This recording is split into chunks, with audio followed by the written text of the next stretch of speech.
Bonjour à toutes et tous, c'est Absolute et bienvenue dans cette nouvelle vidéo. Hier est sorti, encore une fois sans aucune annonce au préalable, le trailer de la série Ahsoka dont les 2 premiers épisodes seront diffusés sur Disney+, le 23 août. Comme beaucoup d'entre vous, j'attends depuis un certain temps maintenant de me réconcilier avec les productions Star Wars, et notamment celles qui sortent sur Disney+, et Andor n'avait vraiment été qu'une petite étincelle au milieu de beaucoup de choses très moyennes, comme la saison 3 de Mando, ou décevantes, comme la série Obi-Wan. Alors la question que l'on peut se poser, c'est de savoir si la série Ahsoka va être en mesure de briser ce cycle de déception pour rassembler une grande partie des fans derrière elle. Est-ce que nous allons enfin avoir droit au bonheur? Eh bien on va essayer de se faire une idée avec l'analyse du trailer. Et pour commencer, je vous propose de vous présenter les différents personnages qu'on peut y voir et quel sera ou quel pourrait être leur rôle. Puis ensuite on abordera le cas de l'histoire en elle-même, ce qu'elle pourrait bien être susceptible de nous raconter. Et enfin, je vous proposerai une petite analyse d'image, mais sur ce, commençons. Évidemment, Ahsoka sera le personnage principal de la série et devrait être au centre de toutes les intrigues. C'est elle qui nous relie à The Mandalorian et de facto à Thrawn, qu'elle cherche depuis la saison 2. Et par là même, sa relation avec le groupe de Star Wars Rebels la relie forcément à la Nouvelle République. Elle sera donc au cœur d'une intrigue mystique, mais également l'épicentre d'une nouvelle crise politique majeure.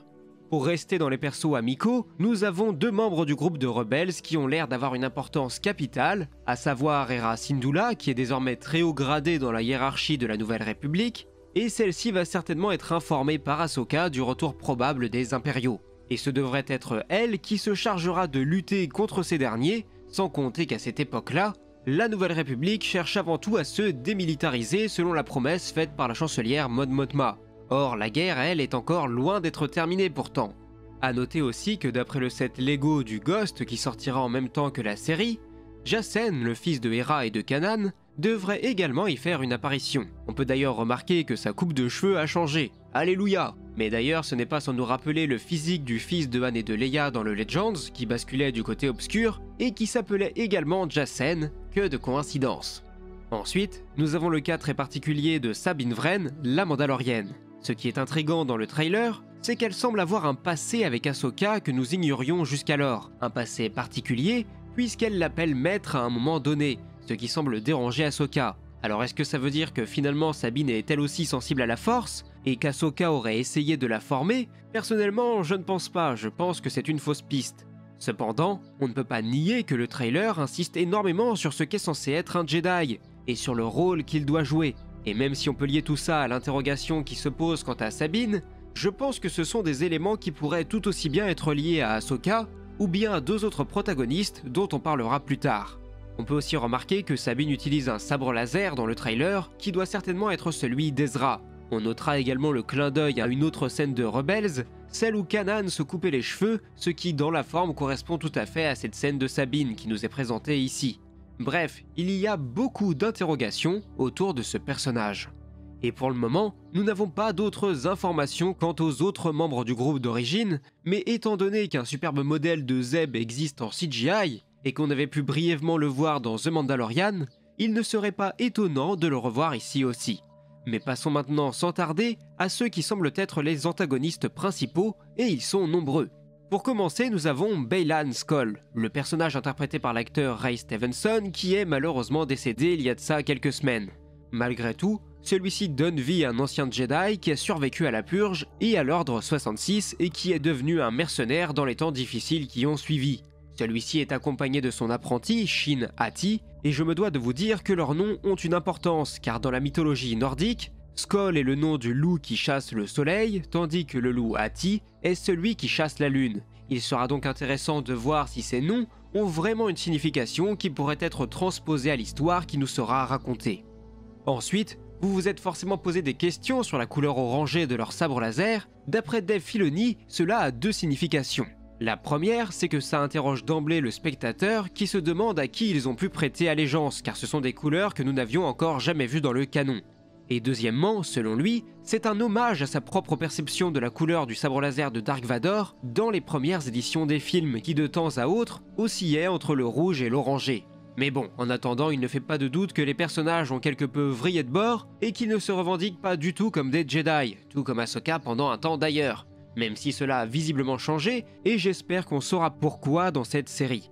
Nous savons également que ces deux personnages sont eux aussi à la recherche de Thrawn, et que pour cela ils vont demander l'aide d'un personnage qui a visiblement survécu à sa dernière confrontation avec Ahsoka, Morgan Elsbeth. Une fidèle de l'Empire qui est plus ou moins proche de Thrawn, et d'après le trailer, celle-ci devrait leur permettre de mettre la main sur une sorte d'artefact ou de carte qui pourrait à terme les conduire jusqu'à Thrawn, mais on y reviendra plus tard. Enfin, le dernier personnage que j'ai à vous présenter, c'est bien évidemment Thrawn, qu'on voit enfin rapidement de face. Celui-ci est interprété par Lars Mikkelsen, qui lui prêtait déjà sa voix dans la série Star Wars Rebels. C'est difficile ici de déterminer le rôle qu'il pourrait jouer, et j'ai toujours autant de mal à l'imaginer comme un gros bad guy, après surtout la lecture de ces divers romans, qui ne nous le présentent vraiment pas comme un antagoniste potentiel. Cependant, il devrait catalyser les attentions de tous les autres personnages autour de lui. Baylan a visiblement besoin de lui pour avoir accès à un pouvoir inimaginable, Morgan espère sûrement le placer à la tête d'un nouvel empire, et Ahsoka ou Sabine ont besoin de lui pour retrouver Ezra. Et en parlant de lui d'ailleurs, une théorie récente veut qu'il soit possiblement dissimulé sous le masque de l'Inquisiteur, car il est vrai que si Thrawn est parvenu à faire son retour, il serait étrange qu'Ezra ne soit pas revenu avec lui, et peut-être que celui-ci a accepté de travailler à ses côtés pour une raison ou pour une autre. Peut-être qu'ils ont découvert une menace au-delà des régions inconnues et qu'ils ont compris qu'ils devraient peut-être associer leurs forces. Cela pourrait donc être une sacrée surprise à découvrir.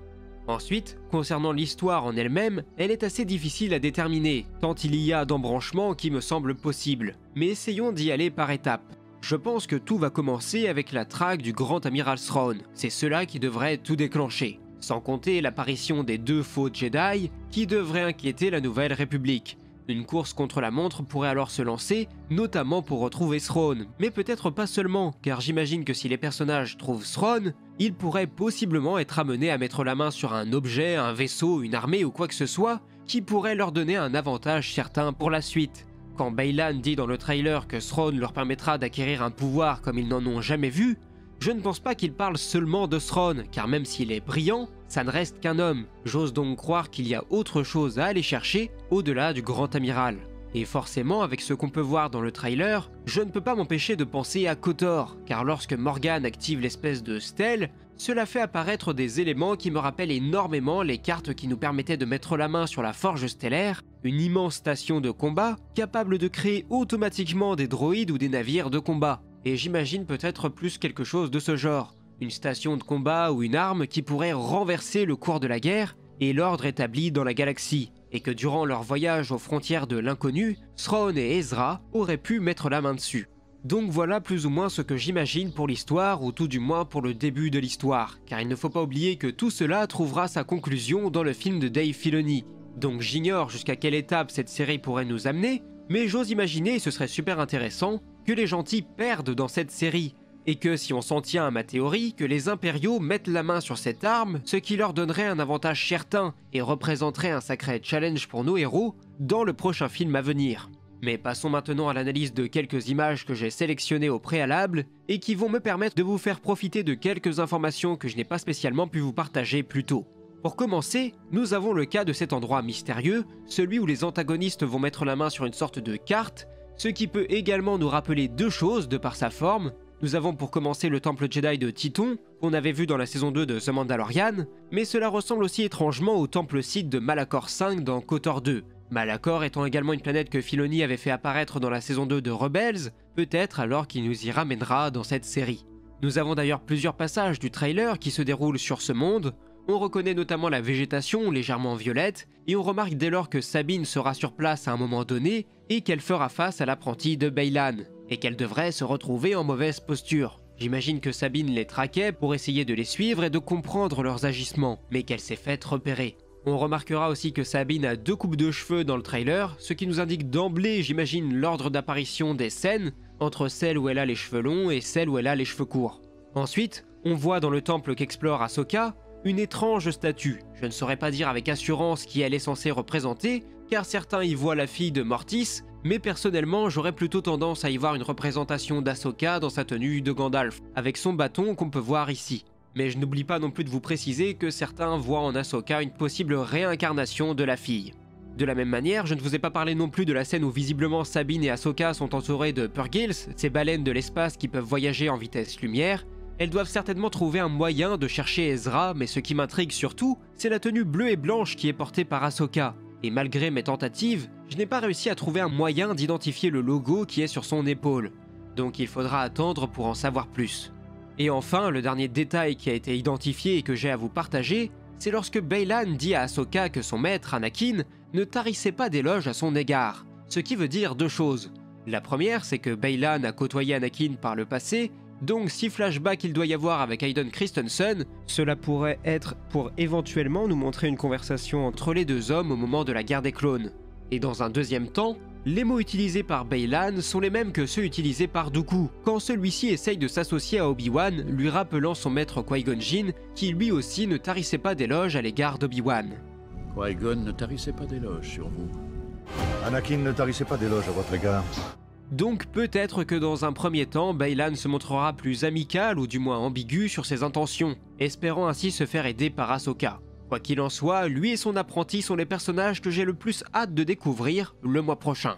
Et comme dernière sucrerie que j'ai à vous proposer, lors de leur échange de coups, juste après avoir mentionné Anakin, on peut entendre en fond la respiration de Dark Vador. Anakin ne tarissait pas d'éloges à votre égard.